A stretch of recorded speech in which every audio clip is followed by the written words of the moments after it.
Hello mga ka-offloaders sa Pinas Market! Welcome back to my channel. Daghan salamat sa inyong tanan, sa mga viewers at sa ating mga subscribers. Sana naman tuloy-tuloy lang kayo. At kung hindi ka pa nakapag-subscribe, pakipindot lang yan. No? Libre lang naman yan, walang bayad. At saka bell button para ma-notified ka palagi sa ating mga araw-araw na videos during trading day. Yan, may gusto akong i-share sa inyo tungkol sa Nasdaq stock na lumipad ng 3,600% at nanirahan na doon sa buwan. Tumigil kasama sila ni BDO, BPI, MBT. Yan yung pag-usapan natin ngayon. So dito muna tayo sa Pilipinas market. Yung Pilipinas market ay nag-close yan ng 6,272 at 6.14. Na titingnan bukas kung wala bang magbintahan. Sana tuloy-tuloy na para maging 7,000 na ang PSEI. So pakita ko sa inyo yung anong nangyari sa US market na stocks. Kung nag-trade pala kayo sa mga US market, meron tayong channel, Doodle Goes to US Market, pa-subscribe diyan. Merong mga target yan, price tayo diyan. Dalasan diyan na hit yung mga target price natin. Ang problema, hindi tayo nakabili kasi walang pambili. Wala tayong buying power. So gumagawa lang ako ng videos ng tapos pag may pira. So dito ito si INHD, Ino Holdings, taga saan ba to si Ino? Taga Hong Kong yata to na company. Yan, Hong Kong. So China, construction products yung mga nila, So China na Ganito sa Nasdaq lumilipad yung mga stocks. Umahataw. So kung matimpuhan mo to na may pira ka at na ay tiba-tiba So nung kasi na-vlog ko to siya last kailan ko to siya na-vlog dito Ayan na-vlog ko siya INHD. Yan dito. May target price na sa thumbnail na 50. Yan, 6 days ago. Ito to. May thumbnail, di ba? Kita nyo 50 diyan. So yan yung target price ko nung ginawa ko siyang video dito. Sabi ko, pwedeng umabot ng 50 yan. Nung ginawa ko siya ng video. Nagawa ko siya ng video dito pa yan. Nakita ko siya Dito na sa trees pa siya panoorin nyo lang to para maniwala kayo So nakita ko siya trees pa lang. Ang problema wala akong pambili kasi ipit ako sa sa ibang stock. Hindi ko siya pwedeng ibenta rin kasi nung pumasok kasi ako akala ko na tutudo na Yun pala false breakout lang. So ganito, pag maswertehan dito kasi sa Nasdaq stock, swerte din kasi marami kasi yan silang mga stock na nagsiliparan. Umaangat araw-araw. Katulad ngayon, may ito Argente 300, almost 400, CAS 129, 130 CUPR. Nandito ako kay BSME, naipit ako diyan Nasa 5 ako pero malapit na akong binalikan. Nag-trade lang ako kanina kay M10, so kumita ako ng maliit lang yung punan ko, $500 lang. So kumita lang ako ng $100. Okay na rin. So dito nakita ko siya pero wala akong buying power. So mahataw yan siya dito Itong si INHD So may mga hold yan dito sa US kasi ito naka-hold yan Tapos lumipad. Tapos nag-hold siya sa 47, 43. So dito, ibig sabihin yan siya, nag-hold siya. Ang inangat talaga niya nung nag-open siya, ito 3,660. Ang percent na So umangat siya ng almost 4,000 nga ngayon Dito 3,660. So hindi lang tayo siguro nakatapat sa beginning. So diyan yung beginning nasa 1.1. So 3,660 yung angat niya. Sa lang yan. Hindi yan buong hapon kasi nag-hold siya So kung 1 hour ang 1, 2, 3, 4, 5, lang yata, 30 minutes. So 1, 2, 3, 4, 5, 6, 7, 8, 9. So 30 minutes lang. 30 minutes na 9 candle. So, multiply mo yan. Nasa ano lang. So, mga 2 oras lang siya. Halos sa 2 oras nag-trade dito. Tapos tumigil. Naka-hold kasi sa US market kasi pag up ka ng 15% sa ilang segundo lang, ay i-hold nila yan kasi kumbaga may ano eh. So, ito yung nangyari sa ano, bakit naka-hold siya. Yan, kasi imbibestigahan yan. Investigate unusual trading activities kasi baka may mga ano-anong mga ginagawa eh. So, swerte yung mga ano diyan, yung nakabili dito. Dito na inabot niyan kasi 3,000 yan, no? May 100% ka lang, $100 ka lang na ano, di may 30,000 ano ka na. Yung pira mo tumubo ng 3,000, 'di ba? Gano'n ba 'yun? 100 times so kung may 100 ka diyan, times mo ng 3,660. Oo, 'yun yung ano, tama ba 'yan, percent? Ilang tupi yung ano, pagka yung $100 mo na tumubo, grabe. Kaya 'pag naswertehan mo yang ano dito, instant milyonaryo ka sa ano, eh, sa dito sa Nasdaq. Eh, sana naman makatimpo tayo. Hindi pa ako nakatimpo.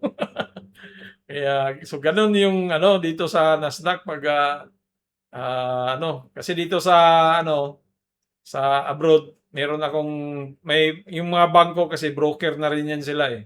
So, puwede akong maka-trade na sa US market kasi broker namin ay bangko. So, 'di bale makakatimpo rin tayo dito kasi marami kasi 'yan sila mag-angat-angat. So, kulang ka puhunan. So, minsan yung pera mo naubos na lang nabibili sa ano. So, sana magkaroon tayo ng ano dito, sana yung Pilipinas ay open tayo sa global. Pagbigyan sana nila ng ano, ewan ko bakit gusto nila doon lang sa Pilipinas lagi eh. Wala eh, pero wala tayong magagawa. Kaya kung nasa Pinas ka lang, magtiis-tiis na lang tayo sa PCI. Pero yung PCI AI naman, nag to the moon din sila, oh. Ngayon. Kung tuloy-tuloy to na ano, no, tingnan mo si BDO. Umangat yan si BDO ng ano eh, 14% oh, sa kaninang trading, ano. So, tiba-tiba, swerte yung mga nakabili dito. So, nandito tayo sa 138 ako eh. May konti lang akong hawak pa lang, 381. Nasa 138. So, malapit na, 5 pesos na lang. So, bukas kung tumuloy yan, mabalikan na ako, ano, mabalikan na yung presyo natin. So, kung walang mag-take profit na mga foreigners, kasi foreigners naman talaga yung may pumasok diyan na 11 millions eh, na volume eh. Maraming foreigners diyan humataw. Dahil nga sa pangyayari sa Strait Hormuz, ano, na maging bukas na kaya tinira yung mga blue chip. So si BDO kung tuloy-tuloy yan, ma-break niya tong trend line natin na channel, dahil nga ang ano natin kay BDO, gumawa siya ng bullish flag, ano. So baka titirahin na tong target price na 177, 186, 181 o ganyan. So dito ano. So kung tuloy-tuloy yang ano, lalo na pag magkaroon na ng signing ngayong magkapirmahan na ngayong Biyernes, magpirmahan sila si Trump at saka si ano, ay maganda ng takbo nito. Tuloy-tuloy na 'tong hataw natin sa Pilipinas market. So, target pa rin natin kay BDO nasa ito pa rin ano, diyan pa rin tayo. Next, si BPI din, nag-to the moon din si BPI, up siya ng 10%. Oh, wow, bumalik sa 100. Sana tuloy-tuloy ka na BPI. Last nating vlog dito. Ito pala si BDO. Markahan natin yung last vlog natin kay BDO. Ano yung gagawin ni BDO. Hindi pa natin nakakalimutan pa natin ano. Wala yung so si BDO. Mag-ano-ano yan si BDO. Kung talagang bullish pa rin siya, break yan niya bukas, pwedeng mag-ganon mo na yan si BDO. Pagdating dito sa may pula, baka mag-full take profit. Kasi ano na, baka doon pa rin yan. Ano. So, ganun lang. BPI ay, so lipat lang natin yan si BPI. Baka mag-ganon-ganon lang yung presyo. Sa target price naman natin ng BPI, to the moon din. Ano. up siya ng 10%. Sa araw-araw ganito yung PCI para tiba-tiba. So, meron tayong hawak nito, nasa 2,770 hawak natin, nasa ano tayo, 126 at saka 131.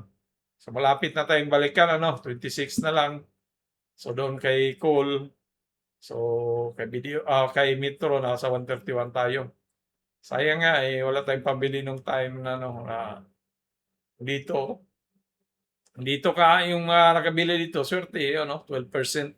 Kaya kung pwede nang mag-take profit, So, nasa inyo na yan. Basahin nyo lang na nasa dilaw dyan, Not a financial advice. Ija-ija, aho, tadyo. So, si BPI pa rin, ang target price na natin pa rin dito, bullish plug pa rin yung ginagawa niya, parang si BDO din. Nasa 147, 143, 148, 153, 155. So, pasok pa yung presyo natin. Pag umabot tayo doon, may kikitain din tayo na mga 30%, 20%, So, yan si BPI, nag-to the moon din, parang Nasdaq. Si MBT, so may hawak din tayo dito kay MBT. So, 3 bangko yung hawak ko. Ito lang sila 3. Meron tayo kay MBT, may hawak tayong 3,900 kay Metrobank. So, dito tayo. Ang target price naman ng Metrobank, 96, 85, 95, 86. Ayan. So, pasok pa rin yung presyo natin pag nahitong target price. So, dito, kung last nating ni Metrobank, na kailangan i-break talaga niya itong 66 na to. Dito sa taas, yan. 65, 66. Pag na-break niya yan, ay pwede nang humataw yan siya dito. So, sana tuloy-tuloy yung ni Metrobank, na, I mean, yung, ngayon, ay tuloy-tuloy na para hahataw na to. So, kailangan i-break yung 66 at itong 70 si Metrobank para babalik siya doon sa taas, So, yan, kailangan i-break yan. So, pwede maganyan yan bukas. Pag walang mag-take profit na foreigner, tuloy pa rin bili nila, hahataw yan, Yan, ganyan. So, pwedeng doon sa taas papunta, babalikan na yung presyo natin at itong mga target price. So, bullish pa rin yan. Bullish plug pa rin yung Pag bullish plug kasi, ang target price talaga niyan ay itong poste na to, dalhin natin yan sa taas doon para mag-breakout siya diyan. So, yun yung So, pwede diyan sa ibabaw, pwede din dito, So, diyan lang para matapat doon sa target price ng ating mga broker, So, yan po ang ating mga bangko na humahataw. Yung ibang bangko naman, humahataw naman din Si PNB, may 3% na angat. Si Swiss, may 1%. UPB, China Bank. So, maraming bangko, halos lahat umangat. 2, 4 lang yung medyo kulilat. So sana tuloy-tuloy na ang pag-akyat ng Philippine stock market. So, yan, to the moon sila, nag-to the moon. So, kung bago ka lang, kung hindi ka pa nakapag-subscribe, huwag kalimutan mag-subscribe kay Offloader sa Pinas Market kung nagtitrade ka sa Philippine stock market, at sa US market naman ay si Dudul goes to US market. Yan lang po. Adios mi amigos, mi amigas.